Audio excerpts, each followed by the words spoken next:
Imagine opening the ultimate cold case file. But, we are not looking for a missing person here. No, we're definitely not. We're looking at a missing persons report for an entire river. Uh, We're talking about a massive, roaring mega river that just seemingly vanished off the face of the earth like 4,000 years ago. yeah, it sounds like science fiction. It really does. And for a deep dive, this is honestly as big as it gets. Our stack of sources today is incredibly diverse. We are pulling from ancient Vedic texts, a highly technical report from the Indian Space Research Organization using advanced satellite imagery. Which is fascinating on its own. Oh, absolutely. Plus, we've got detailed archaeological excavations of Harappan settlements and even recent news dispatches about a billion-dollar modern government engineering project. Right, the Revival Project. Exactly. So the mission for us today is to uncover the scientific truth behind this ancient myth. We want to understand what actually happened to this lost mega river and examine how modern science is attempting to literally bring it back to life. And I think the stakes here go far beyond simply proving whether an ancient myth was real or not. This is about understanding the mechanics of a societal collapse. Yeah, the human element. Exactly. It's an exploration of how climate change, mega droughts, and even tectonic shifts can completely erase the lifeblood of a highly advanced civilization.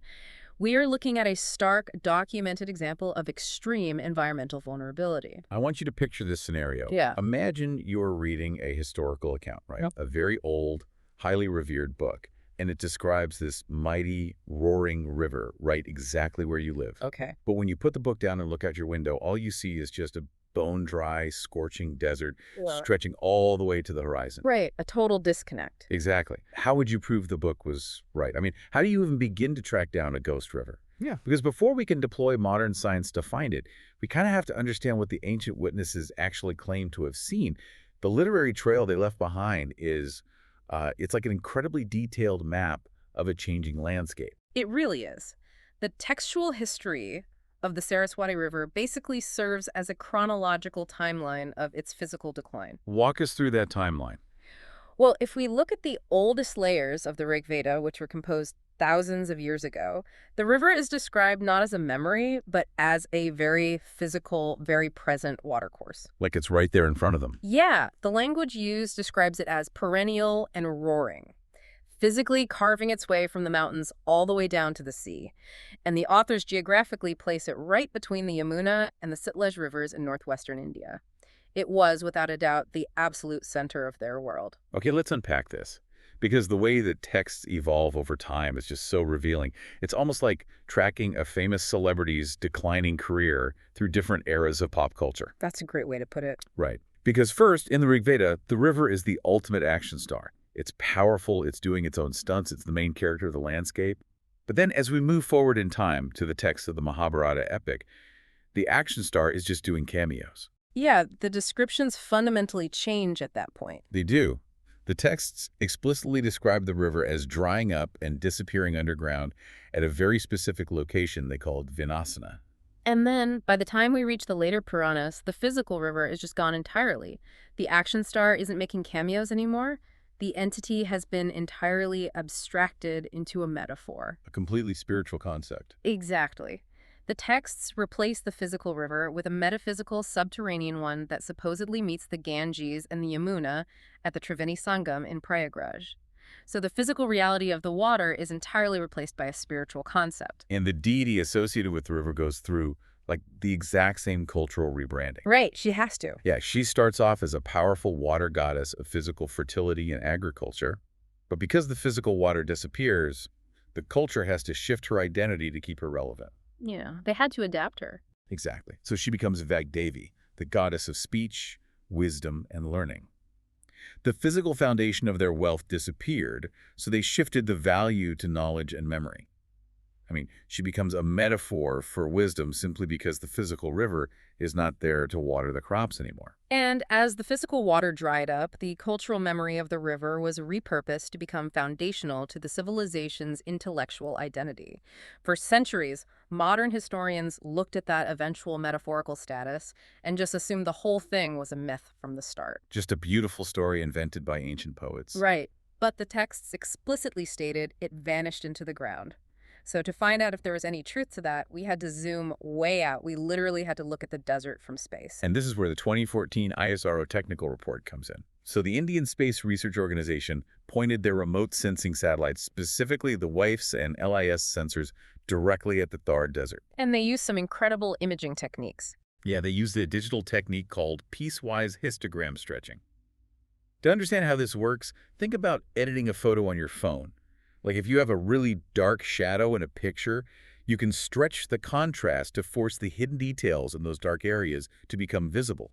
You're just pulling the data out of the shadows. Exactly. ISRO did this with satellite imagery to spot microscopic differences in soil moisture and vegetation that are otherwise completely invisible to the naked eye, buried under the desert sand. What's fascinating here is how satellite technology essentially allows us to look back in geological time by enhancing those subtle moisture differences, specifically during the post-monsoon season when water retention is most obvious. Because the buried riverbeds hold the moisture longer than the surrounding sand. Exactly. ISRO mapped out a massive, continuous, buried paleochannel system.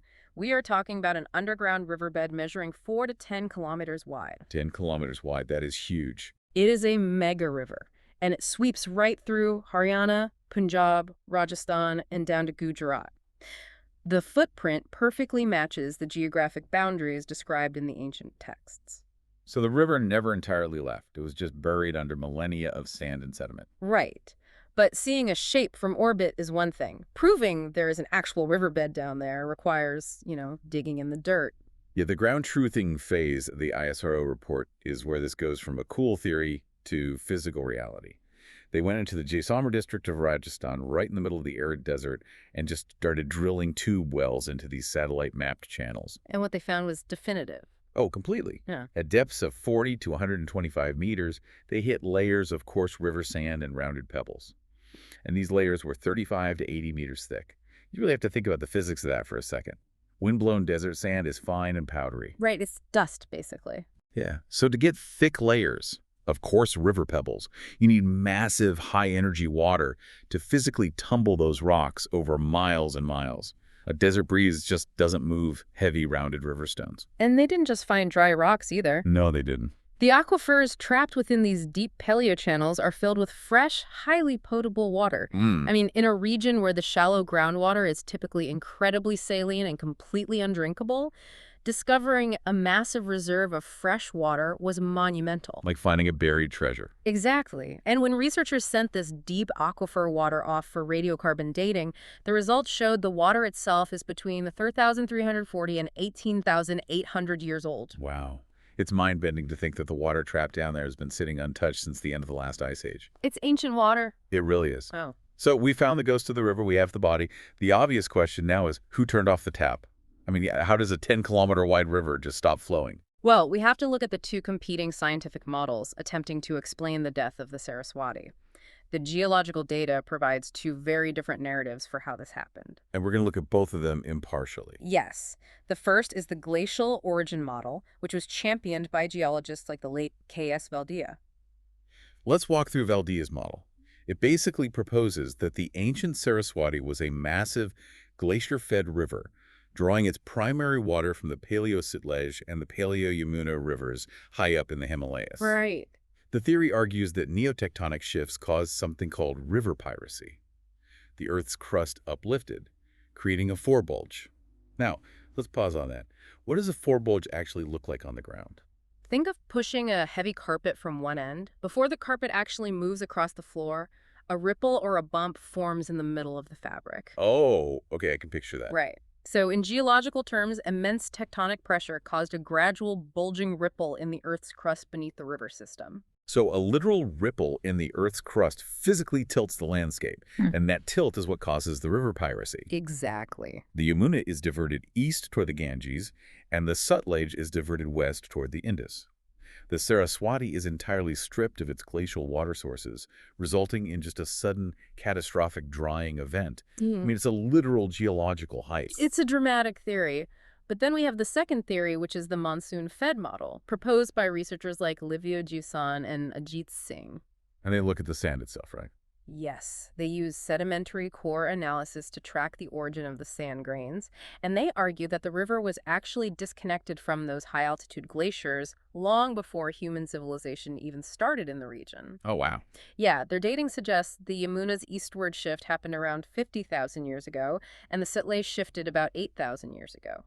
Therefore, by the time humans were building complex cities along its banks, the Saraswati was purely a low-energy, monsoon-fed river. It was entirely reliant on seasonal rains rather than glacial melt. Regardless of whether it was a glacial giant or a monsoon-fed system, both models ultimately collide at the exact same historical marker, the 4200 BP megadrought. Right, the climate event. Yeah, around 2200 BCE, a massive global climate shift severely weakened the Indian summer monsoon. Without rain to feed the sub-Himalayan foothills, the rivers simply stopped flowing. But I have a pushback question here for you. Sure. As fascinating as the tectonic geology is, does it actually matter if the river was fed by glaciers or if it was fed by monsoons?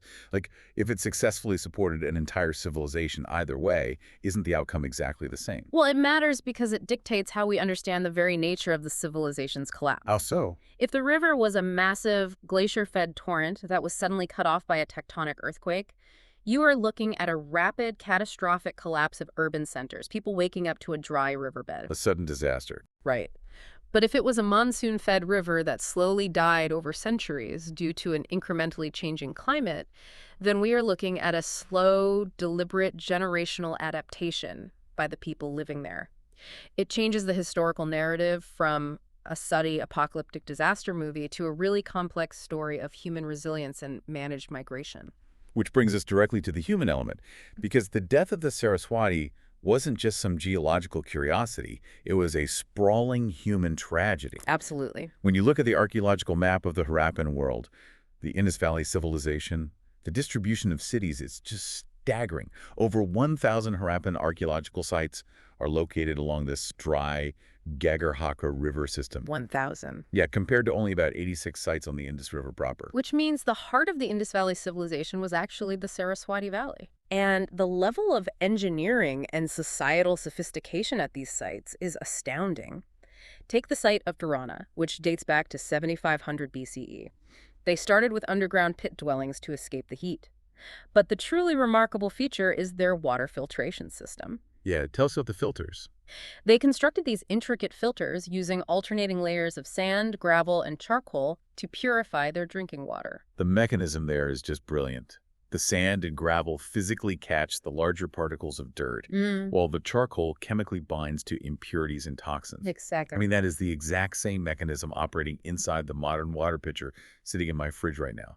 And they were engineering it 9,000 years ago. It's incredible. And it goes beyond water management into incredibly advanced agriculture, too. At Kalibangan, archaeologists unearthed plowed fields that predate 2300 BCE, and they feature intersecting gridded furrows. One set of furrows is exactly 10 centimeters apart, and the perpendicular set is 1.9 meters apart. That highly specific layout is a calculated mixed cropping strategy.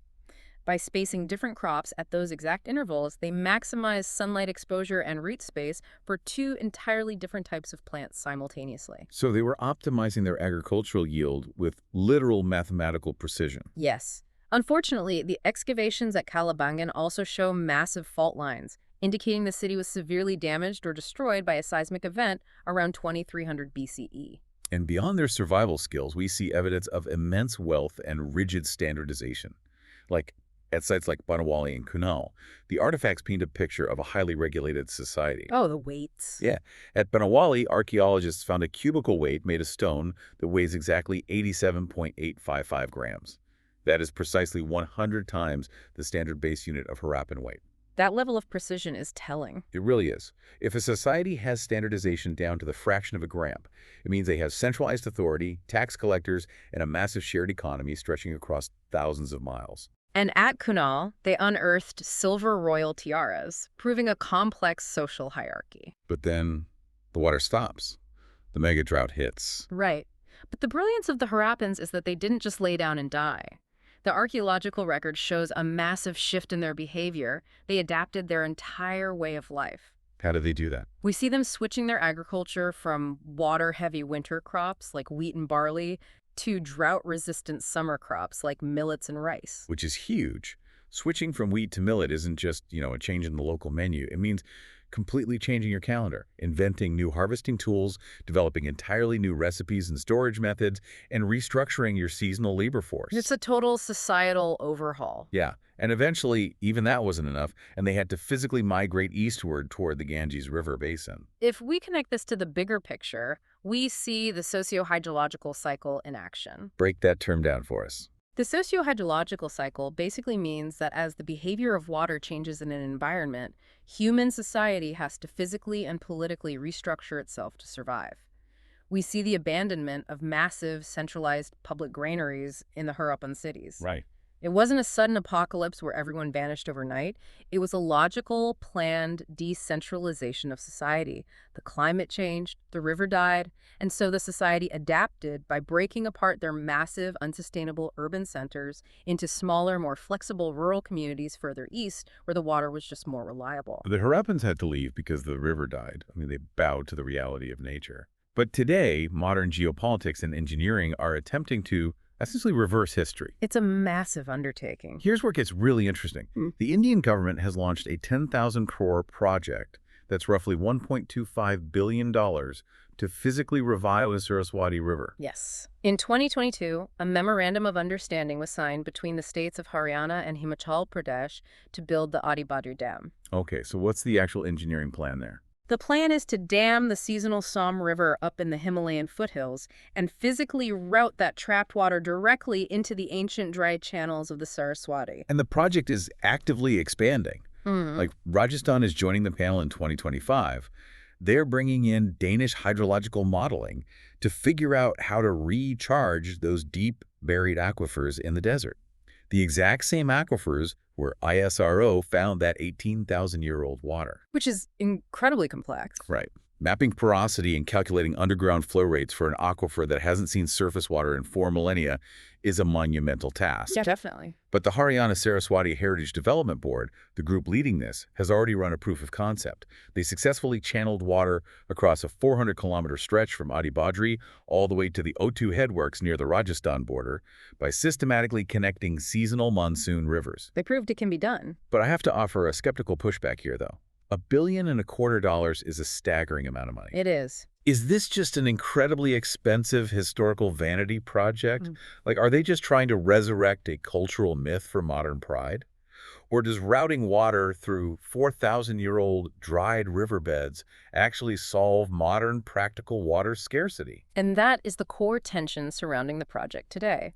The proponents of the project argue that the natural geology of these ancient paleochannels makes them perfect, ready-made conduits for groundwater recharge. Because they're already there. Exactly. Instead of digging massive new concrete canals across the desert where a huge percentage of the water simply evaporates in the scorching sun, you use the Earth's natural ancient plumbing system. Oh, that makes sense. You store and move the water underground, shielded from evaporation, directly combating desertification in places like Rajasthan. But what do the critics say? Critics point to the massive financial cost, obviously, but also the environmental impact of damming the Somme River. They question whether there is even enough reliable monsoon rainfall left in the modern climate to sustain such a massive, continuous recharge effort. That's a valid point. To pull all of these threads together, we started with a Vedic hymn praising a roaring goddess. We zoomed out into orbit to look at satellite imagery of a buried underground aquifer. Right. We dug into the dirt to find the mechanics of ancient charcoal water filters from a lost civilization. And finally, we arrived at modern billion-dollar dams attempting to resurrect that buried past. For you listening, this isn't just an exercise in ancient history. Managing water resources, dealing with failing monsoons, and adapting to a rapidly shifting climate is exactly what we are dealing with globally right now.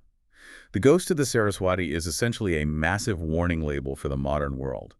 It shows us exactly what happens when the water runs out. This raises an important question, something we should all be mulling over. An ancient, highly advanced civilization survived the death of their mighty civilization-defining river. Yeah, they did. But they didn't do it by building impossible dams or trying to fight the changing climate. They survived by completely reinventing their agriculture and radically migrating to new lands. Right. What does that mean for us?